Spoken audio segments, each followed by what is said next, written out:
Steve Portnoy live in Ferguson with ABC News. Stephen, good morning. Lots of people talking about last night. What did you see? Well, good morning, sir. You know, another violent night between police and protesters, no question about it. I will tell you, I was at the police command center last night, so I was lucky not to have any tear gas wafting in my face. But, to see some of these pictures is pretty remarkable of the concentrated police presence and response right there on the ground on West Florissant, seeing all of the police officers lined up in a column marching toward the protesters and the press. And ultimately, it was another night of violent clashes, as you've been talking about all morning. So I was out there early this morning. I was out there about 3:30, and I was talking to some of the people who were out and around who were there last night. And they said that at one point, the police said that it was so dangerous that the media had to go back to the staging area. Is that accurate? Yeah, yes, and that happened. In fact, another network was on the air live when the police said it's no longer safe to be here, and they asked, why would that be? And they said, because there's gunfire in the area. Now, we learned later at the news conference, Captain Johnson said that 2 people had been shot and that officers had come under heavy fire in the area near where Michael Brown was shot. Okay. So I was also told this morning while I was out there that once the media then, I guess, backtracked to the safe zone inside the National Guard protection, that once the media left, everybody else left. Well, I suppose if, when you're talking about who was there, it was the media and protesters, and so I can't imagine that if the media leaves, the protesters are just going to be there by themselves. I think everybody would have cleared out at that point, and that, I think, was the police aim, was just to get everybody out. Once all bets are off and gunfire starts going around, the police say, that's it, we're shutting the whole operation down, and not even the press can stay. I can't imagine that anyone would. So I guess they completely cleared the streets. I wasn't there to see it myself, but that's what I imagined happened. Right, but my My point, Stephen, and I guess, my question is, who comes first? Are the protesters or the angry mob or the cameras? And so once the cameras go, do you think the mob said, well, this isn't going to be captured on TV, so we might as well go home? Well, I mean, there's certainly a school of thought that this wouldn't be what it was if the cameras weren't there. But you can't say, what do you do? Right. Forget about the whole notion of any public interest in this story. Forget about the fact that it's happening. Forget about the fact that reporters have just as much right as any member of the public to be here, and just disregard all of that and say, oh, I have an easy way of shutting this whole thing down. I'll tell you, they do that in other countries. Yeah. It seemed like last night, and I know you're sort of taking over for the great job Jim Ryan's done, but it seemed like last night was the first time that they actually separated the quote-unquote peaceful protesters from the quote-unquote anarchists. Well, they certainly have tried to do it. In fact, I talked to a group of ad hoc folks called the Peacekeepers. They even had T-shirts made up with the Peacekeepers on the front.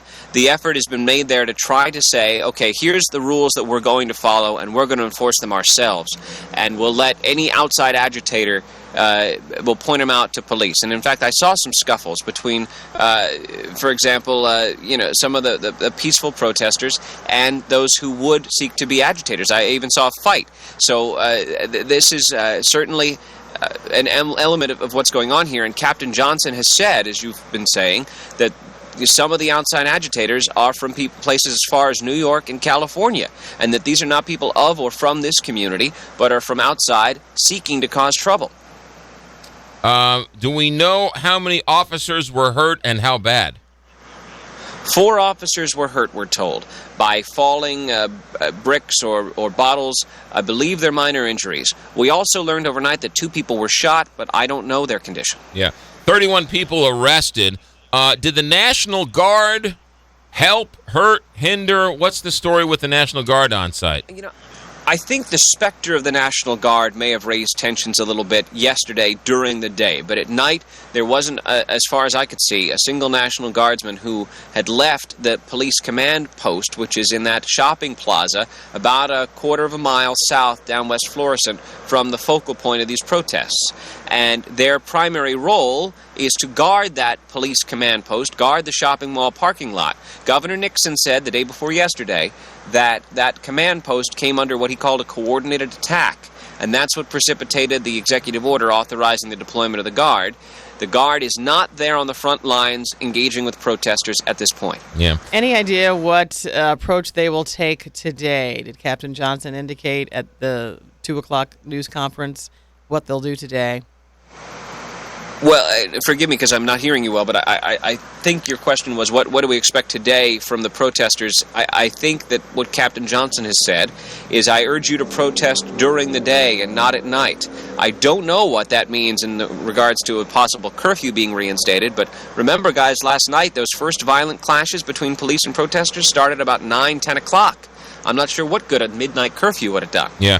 Hey, Stephen, how many quote-unquote, I don't even know if we have a word for them, how many violent protesters, how many violent anarchists were there? Any raw number you can sort of guess at? Well, it would only be an estimate. I mean, it could be only as a few as several dozen, but all it takes is one, right? All it takes is one guy with a gun, or one group of people, maybe 2 or 3 with Molotov cocktails, and then all bets are off. All of a sudden, the whole crowd becomes a violent crowd for police to target and arrest and crack down on. So I do believe it's a small minority, but really what difference does that make? As long as any threat is posed to the police, they will respond with pretty much maximum non-lethal force, and that includes the sound cannons, that includes the tear gas, that includes the rubber bullets, although I don't know if any rubber bullets were fired last night. But it certainly will provoke an intense response, threats of arrest, and they will crack down, no question about it. All it takes is one. Stephen Portnoy, live in Ferguson with ABC News, telling the story to the world. Stephen, I've been asked this question every time I've been on a television show or a radio show. You've been asked it. You've asked the question. I'll ask you, and what's the best answer you've got is, how does this end? You know, I've asked it several times, and the answer I keep getting to a person among the protesters and their supporters is it ends with a conviction. We know that the district or the county attorney is going to be presenting this case to a local grand jury in St. Louis County tomorrow. Beyond that, we know that the Attorney General is making the extraordinary move of coming here to Ferguson to meet with the federal agents and the U.S. Attorney who are overseeing this. Now, you know, I cover Washington, D.C. I've never heard of Attorney General Eric Holder going to the scene of a high-profile criminal investigation to oversee it. This is an extraordinary step that he's taking, and he wants to show the world how personally he's taking it. And we know yesterday that 40 FBI agents canvassed the neighborhood where the shooting took place. So this is all emblematic of the personal involvement of the U.S. Attorney General and his Department of Justice. And separate from that, the local grand jury will begin hearing evidence tomorrow. And remember, it only takes a majority of the grand jury to proceed with an indictment. Stephen Portnoy, live in Ferguson. Stephen, get out and see some other parts of St. Louis for us. I'll try. I really want to. Thank you, sir. All right, good. Stephen Portnoy, ABC News, live in Ferguson, telling the story to the world about St. Louis and Ferguson. You know, it would be interesting to see, of those 31 arrested, where they are all from also. Yeah. The good cities point. that they're from. And he made a good point, Stephen Portnoy. To have Eric Holder come here today is quite extraordinary. He just doesn't do that. Yeah, Wednesday, tomorrow. Yeah, tomorrow. It is extraordinary. You're right. It's extraordinary to see National Guard troops with guns. Yeah, and National Guard, they usually are there for big head figures to come here or Right. for other things, never for violence. I mean, this is hasn't happened in like 2 decades. it's unprecedented what's going on. 7:30